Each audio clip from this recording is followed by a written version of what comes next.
Hello guys, ഞാൻ ഈ വീഡിയോയിൽ നിങ്ങൾക്ക് കാണിക്കാൻ പോകുന്നത് എൻ്റെ ഇവിടുത്തെ ഡ്യൂട്ടി ടൈമും ഒരു മാസം എത്ര ഡ്യൂട്ടി ഉണ്ട്, ഇതിൻ്റെ ഇടയിൽ നമുക്ക് എത്ര ലീവ് കിട്ടും, ഡ്യൂട്ടി ടൈം എങ്ങനെയാണ്, ഏതൊക്കെ ഡ്യൂട്ടിയാണുള്ളത്, ആ ഒരു പ്ലാനാണ് ഞാൻ ഈ ഒരു കുഞ്ഞു വീഡിയോയിൽ നിങ്ങളെ അറിയിക്കാൻ താല്പര്യപ്പെടുന്നത്. പ്രത്യേകിച്ച് ഇപ്പം നാട്ടിൽ നിന്ന് ഓസ്ട്രേലിയയിലോ ജർമ്മനിയിലോട്ടൊക്കെ വരാനിരിക്കുന്ന നേഴ്സുമാർക്കൊക്കെ അറിയാൻ ആഗ്രഹിക്കുന്ന ഒരു കാര്യമായിരിക്കും.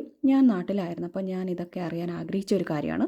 അപ്പോൾ എൻ്റെ ഒരു മാസത്തെ ഡ്യൂട്ടി വിശേഷം നിങ്ങളെ അറിയിക്കാമെന്ന് വിചാരിച്ചു. അപ്പോൾ ഇതെൻ്റെ കഴിഞ്ഞ മാസത്തെ ജനുവരി മാസത്തെ ഡ്യൂട്ടി പ്ലാൻ ആയിരുന്നു. ഞാനൊരു കുഞ്ഞു കലണ്ടറൊക്കെ മേടിച്ച് ഞാൻ എൻ്റെ പിങ്ക് കളറിലാണ് എൻ്റെ ഡ്യൂട്ടി എല്ലാം അടയാളപ്പെടുത്തിയിരിക്കുന്നത്. ആദ്യം എനിക്ക് D1 എന്ന് പറയുന്ന ഡ്യൂട്ടിയാണ്. ഈ D1 ഡ്യൂട്ടി എന്ന് പറയുന്നത് എനിക്ക് ജനുവരി മാസം 5 ഡ്യൂട്ടി ഉണ്ടായിരുന്നു. D1 എന്ന് പറയുന്നത് രാവിലെ 7 മണി തൊട്ട് രാത്രി 7 മണി വരെയുള്ള ഡ്യൂട്ടിയാണ്. ഇതിൻ്റെ ഇടയ്ക്ക് നമുക്ക് ഒരു 3 പൗസയൊക്കെ നമുക്ക് കിട്ടും. പൗസയെന്ന് പറഞ്ഞാൽ ബ്രേക്കാണ്. ഇനി പൗസയെന്ന് കേട്ടിട്ട് ആർക്കെങ്കിലും മനസ്സിലായില്ലെങ്കിൽ അറിയാനും വേണ്ടി പറഞ്ഞതാണ്. ബ്രേക്കാണ്. പൗസയെന്ന് പറഞ്ഞാൽ ബ്രേക്കാണ്. അങ്ങനെ 7 മണി തൊട്ട് രാവിലെ 7 മണി തൊട്ട് രാത്രി 7 മണി വരെയുള്ള ഡ്യൂട്ടിയാണ് ഈ D1 ഡ്യൂട്ടി എന്ന് പറയുന്നത്. അതെനിക്ക് 5 ഡ്യൂട്ടി ആയിരുന്നു കഴിഞ്ഞ മാസം ഉണ്ടായിരുന്നത്. അതുപോലെ തന്നെ G ഡ്യൂട്ടി എന്ന് പറയുന്നത് രാവിലെ 7 മണി തൊട്ട് ഉച്ചയ്ക്ക് 1 മണി വരെയുള്ള ഡ്യൂട്ടിയാണ് G ഡ്യൂട്ടി. അത് കഴിഞ്ഞിട്ട് നമുക്ക് ബ്രേക്കാണ്. ആ ബ്രേക്ക് അവസാനിക്കുന്നത് 4:30-ക്കാണ്. 4:30 നമ്മൾ വീണ്ടും കയറുക. അത് കഴിഞ്ഞിട്ട് നമ്മൾ 8 മണിക്കാണ് ഇറങ്ങുന്നത്, രാത്രി 8 മണിക്ക്. 8 മണിക്ക് ഇറങ്ങുന്ന സമയത്ത് 8 മണിക്ക് നൈറ്റ് ഡ്യൂട്ടി ചെയ്യാൻ ഒരാളാണ് വരുന്നത്. ആ ആൾക്ക് നമ്മൾ എന്ത് ചെയ്യണം, ഹാൻഡ് ഓവർ കൊടുക്കണം. ആ ഒരു ദിവസത്തെ നമ്മുടെ എല്ലാ ബവോണേഴ്സിൻ്റെയും കാര്യങ്ങൾ അവരോട് നമ്മൾ ഹാൻഡ് ഓവറായിട്ട് കൊടുക്കുക. അതാണ് ഈ G ഡ്യൂട്ടിയുടെ ഒരു പ്രത്യേകത എന്ന് പറയുന്നത്. അപ്പോൾ കഴിഞ്ഞ മാസം എനിക്ക് G ഡ്യൂട്ടി 7 ഡ്യൂട്ടി ഉണ്ടായിരുന്നു. അത് കഴിഞ്ഞിട്ട് പിന്നെ വരുന്ന ഡ്യൂട്ടി എന്ന് പറയുന്നത് നമ്മുടെ നാഹ്മിറ്റാഗ് ഡ്യൂട്ടിയാണ്. അതാണ് നാഹ്മിറ്റാഗ് എന്ന് പറയുന്നത് നമ്മുടെ ഉച്ചയ്ക്കുള്ള ഡ്യൂട്ടിയാണ്.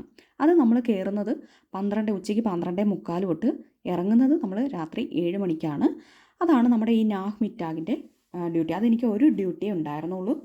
അത് കഴിഞ്ഞിട്ട് പിന്നെ എനിക്ക് ഒരു G1 ഡ്യൂട്ടി ഉണ്ടായിരുന്നു. G1 duty. ഈ G1 ഡ്യൂട്ടി എന്ന് പറയുന്നത് രാവിലെ 7 മണിക്ക് കയറിയിട്ട് ഉച്ചയ്ക്ക് 12:30 നമുക്ക് ഇറങ്ങാം.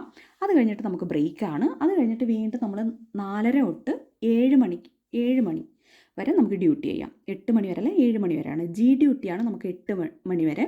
അപ്പം G1 ഡ്യൂട്ടി എന്ന് പറയുന്നത് എനിക്ക് കഴിഞ്ഞ മാസം ഒരു ഡ്യൂട്ടി ഉണ്ടായിരുന്നുള്ളൂ. ഇതിൻ്റെ ഇടയിൽ നമുക്കിതാ ഒത്തിരി ലീവുകളൊക്കെ ഉണ്ട്.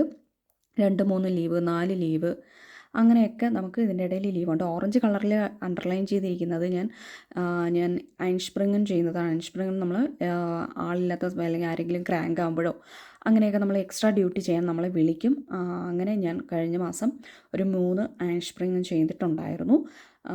അതാണ് ഞാൻ അടയാളപ്പെടുത്തിയത്. ഇത് മാത്രമല്ല നമ്മുടെ ഡ്യൂട്ടി ഇനിയും വേറെ ഒരുപാട് രീതിയിലുള്ള ഡ്യൂട്ടിയുണ്ട്. അപ്പോൾ എനിക്ക് ഈ വർഷം തൊട്ട് കൂടുതലും D1 G ഡ്യൂട്ടിയാണ്. അതുപോലെ തന്നെ ഫെബ്രുവരി മാസം എനിക്ക് G1 D1 മാത്രമേ ഉള്ളൂ. പിന്നെ അതുപോലെ തന്നെ വേറെ ഒരുപാട് ഡ്യൂട്ടികളുണ്ട്. ഫൗ ഡ്യൂട്ടി ഉണ്ട്. ഫൗ എന്ന് പറഞ്ഞാൽ V ആണ്. ഫൗ ഡ്യൂട്ടി രാവിലെ 7 മണിക്ക് കയറിയിട്ട് രാത്രി 1 മണി വരെയുള്ള ഡ്യൂട്ടിയാണ്. പിന്നെ നമുക്ക് ഡ്യൂട്ടി ഇല്ല. പിന്നെ അതുപോലെ തന്നെ D ഡ്യൂട്ടി ഉണ്ട്. D എന്ന് പറയുന്നത് രാവിലെ 7 മണി തൊട്ട് അതായത് ഉച്ചയ്ക്ക് വൈകിട്ട് 3:30 വരെ. അതാണ് ആ ഡ്യൂട്ടി. അതുപോലെ തന്നെ നാഹ്ഡീൻസ് എന്ന് പറയുന്നത് നൈറ്റ് ഡ്യൂട്ടി എന്ന് പറയുന്നത് രാത്രി 8 മണിക്ക് വന്നിട്ട് രാവിലെ 7 മണിയാകുമ്പോൾ ഇറങ്ങുന്നതാണ് ഇവിടുത്തെ നൈറ്റ് ഡ്യൂട്ടി. അത് നൈറ്റ് ഡ്യൂട്ടിക്ക് ഒരാളേ ഉള്ളൂ. ഓക്കെ, അപ്പോൾ ഇതൊക്കെയാണ് എൻ്റെ ഡ്യൂട്ടിയിലെ വിശേഷങ്ങളും എനിക്ക് എൻ്റെ ലീവുകളും. അപ്പോൾ ഇതുപോലെയുള്ള കുഞ്ഞു വിശേഷങ്ങളുമായി ഇനി നമുക്ക് അടുത്ത വീഡിയോയിൽ കാണാം. അതുവരെ എല്ലാവർക്കും ബൈ.